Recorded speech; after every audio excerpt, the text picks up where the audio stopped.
Salut tout le monde. Très urgent et très incroyable. Aujourd'hui, nous venons d'apprendre que le Bénin a convoqué le chargé d'affaires qui remplace l'ambassadeur du Niger au Bénin, a été convoqué par les autorités béninoises. Parce que le président général Tiani a dévoilé des secrets que Patrice Talon n'a pas aimés. Deuxièmement, la Côte d'Ivoire aussi a démenti qu'il n'y a pas de base militaire contre les pays de l'AES. Troisièmement, au moment où je vous parle, il y a eu l'attaque contre le pipeline qui transporte le pétrole brut du Niger au Bénin. Quelle coïncidence. Maintenant, je vais vous montrer quelque chose qui va vous impressionner aujourd'hui. Le Nigeria a démenti qu'ils n'ont rien à voir avec l'insécurité. La Côte d'Ivoire aussi a démenti. Le Bénin aussi a démenti. La Côte d'Ivoire a démenti. Le Bénin a démenti. Maintenant, qu'est-ce qu'on va faire? Écoutons ça très bien. Ce que je vais vous lire, ça va vous impressionner beaucoup. Le Bénin, après la Côte d'Ivoire, le Bénin a officiellement rejeté les accusations de déstabilisation portées à son encontre par le général Abdraman Tiani. Dans une lettre adressée à son homologue nigérien, le ministre béninois des Affaires étrangères, Chegué Boukari, a qualifié de ces accusations de fausses fantaisies injustifiées. Par ailleurs, Chegoum Bakari a convoqué hier la chargée d'affaires nigérienne à Cotonou pour une rencontre qui a duré plus d'une heure. Aucun détail n'a filtré pour l'instant sur l'issue de ces échanges. Ces incidents interviennent dans un contexte où les deux pays avaient amorcé un processus de décrispation de leurs relations diplomatiques tendues depuis l'arrivée des militaires au pouvoir à Niamey. Donc, ce que moi je n'ai pas compris dans cette affaire, la France, un journaliste français, Wassim Nasser, a dit que les terrors sont formés en Côte d'Ivoire, qu'ils recrutent des citoyens ivoiriens pour aller attaquer le Burkina Faso et le Niger. Mais que l'armée ivoirienne et les terrors là ne s'affrontent jamais. Mais on les laisse venir attaquer les pays voisins. C'est pas moi qui le dis. Hein. Pourquoi la Côte d'Ivoire n'a pas démenti ça? Je vais vous montrer, vous allez écouter. Côte d'Ivoire, Burkina Faso, c'est il s'évite. Donc on sait que les djihadistes recrutent des Ivoiriens dans leur rang, peut-être pour les renvoyer chez eux. On ne sait pas encore comment ça va s'articuler. On sait qu'ils vont parfois faire leurs courses en Côte d'Ivoire, de l'autre côté de la frontière. Mais les forces armées et les djihadistes s'évitent dans cette zone-là pour le moment. Vous avez entendu? Ils recrutent des Ivoiriens. Les forces armées ivoiriennes, c'est ce que Wassim Nasser a dit, c'est pas moi. Hein. Je n'ai rien contre les Ivoiriens. Je respecte Alassane Ouattara, son excellence le président Alassane Ouattara. Moi, je n'insulte pas les pays, les présidents des autres pays, parce que je ne veux pas qu'on insulte mon président. Mais je dis la vérité. Ce que je n'ai pas compris. Pourquoi la Côte d'Ivoire n'a pas répondu les accusations qu'un journaliste français a portées sur la Côte d'Ivoire? Il dit, Wassim Nasser, journaliste de France 24, il dit que les terreaux, il y a des Ivoiriens qu'on recrute dans les rangs des djihadistes. Il a dit ça, hein? Il dit qu'il y a des Ivoiriens dedans. Donc, cela veut dire qu'on recrute des citoyens de la Côte d'Ivoire pour venir attaquer le Burkina Faso, le Mali et le Niger. Mais l'armée, c'est ce qu'il a dit, c'est pas moi. Hein. Wassim Nasser dit que les soldats ivoiriens ne s'affrontent jamais avec ces terreaux. Voilà, celui qui a dit, c'est lui. Lui, il a toutes les informations de ce qui se passe entre les terreaux. Souvent, il fait de la propagande, mais souvent aussi, ce qu'il dit, il y a des vérités dedans. Voilà. Lui, là, c'est lui qui connaît où se trouvent les terreaux. Wassim Nasser, vous le voyez, un journaliste de France 24. Voilà. Moi, ce que je n'ai pas compris, pourquoi la Côte d'Ivoire n'a pas répondu les accusations des journalistes très connus de la France? Il dit que les citoyens de la Côte d'Ivoire, certains citoyens de la Côte d'Ivoire sont recrutés par les terreaux et sont envoyés pour massacrer les citoyens burkinabés, les citoyens maliens et les citoyens nigériens. Mais ils ne s'attaquent pas à l'armée ivoirienne. Ils s'évitent. Ils se connaissent.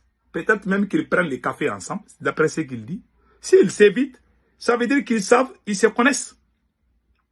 Pourquoi les terroristes n'attaquent pas l'armée ivoirienne, d'après ce qu'il lui a dit? Mais ils viennent attaquer l'armée burkinabé, l'armée nigérienne et l'armée malienne. C'est ce que les journalistes Wassim Nasser viennent de dire. Ce n'est pas moi. Ce n'est pas moi. Pourquoi la Côte d'Ivoire n'a pas démenti? C'est que ce monsieur a dit ça il y a plusieurs mois. Mais quand le capitaine a parlé, tout d'un coup, ils ont réagi. Quand un noir parle, on lui répond. Maintenant, on vous laisse écouter ce que le capitaine aussi a dit. Écoutons-le. Parce que le général Tchani a dit, le général Tchani n'est pas le seul qui a accusé le Bénin et la Côte d'Ivoire. Même le capitaine Ibrahim Traoré avait fait. 3 personnes ont parlé. Le capitaine a parlé, le général Tchani a parlé. Mais ce que je n'ai pas compris, il y a aussi un journaliste de France 24 qui dit que la Côte d'Ivoire, qu'il y a des gens, les terroristes là ont recruté des gens, des citoyens ivoiriens. Mais ils n'attaquent pas l'armée ivoirienne, mais ils attaquent l'armée burkinabé, l'armée malienne et l'armée nigérienne. Je ne sais pas si c'est vrai. Je vous ai laissé écouter. Vous avez entendu, non? Pour ceux qui n'ont pas écouté, alors je vais kiffer ça une deuxième fois. C'est pas moi qui dis, hein. C'est Wassim Nasser de France 24. Écoutons. Côte d'Ivoire, Burkina Faso, c'est il s'évite. Donc on sait que les djihadistes recrutent des Ivoiriens dans leur rang, peut-être pour les renvoyer chez eux. On ne sait pas encore comment ça va s'articuler. On sait qu'ils vont parfois faire leurs courses en Côte d'Ivoire, de l'autre côté de la frontière. Mais les forces armées et les djihadistes s'évitent dans cette zone-là pour le moment. Ils s'évitent. Mais ils attaquent l'armée burkinabé. La Côte d'Ivoire n'a pas répondu à ça. Et ça, c'est des accusations très graves. Ça, c'est plus grave que ce que le capitaine a dit. Ça, c'est plus grave. Plus que ce que le général Tchani a dit. Je vous laisse écouter. Je vous laisse écouter ce que le capitaine aussi a dit. Quelle est la différence? Mesdames, écoutez. Nous avons, dans une interview, parlé du régime ivoirien. Certains Burkinabés sont montés sur leurs chevaux et critiqués. Je le dis, j'insiste et je persiste. Nous n'avons rien contre le peuple ivoirien, mais nous avons quelque chose avec ceux qui dirigent la Côte d'Ivoire.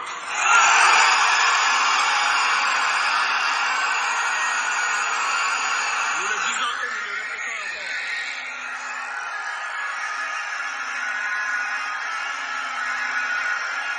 Laissez-moi vous dire quelque chose. Permettez-moi de vous dire quelque chose.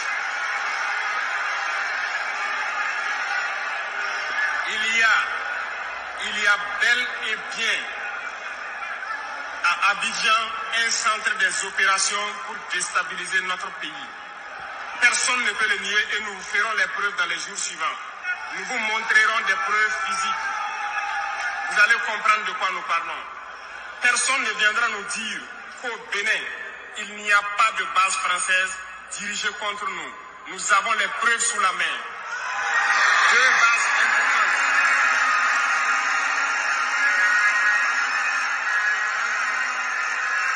Nul ne peut le contester. Et je les mets au défi. Et nous n'avons rien contre le peuple béninois. Là, nous avons un problème avec la politique des dirigeants béninois. Et nous le disons haut et fort encore. Dans cette diplomatie, nous avons décidé de dire la vérité. Il y a bel et bien 2 bases. Une vers Kandi et l'autre en allant vers Porga ou je ne sais pas quelle localité. Des pistes ont été réaménagées à plus de 3000 mètres de long. Des avions atterrissent. Les gens équipent et forment les terroristes là-bas. Nous avons des enregistrements audio d'agents français au Bénin là-bas qui se jouent les centres des opérations des terroristes. Ils montent les opérations avec eux. Ils les aident à se soigner. Ils font tout ce qu'il y a là-bas. Vous avez tous entendu. Tout le monde a entendu. En tout cas, moi je pense que la Côte d'Ivoire doit répondre à ça. Doit répondre. La Côte d'Ivoire doit faire beaucoup attention. Voilà. La Côte d'Ivoire doit répondre de ce que, comment on appelle là, les journalistes Wassim Nasser a dit.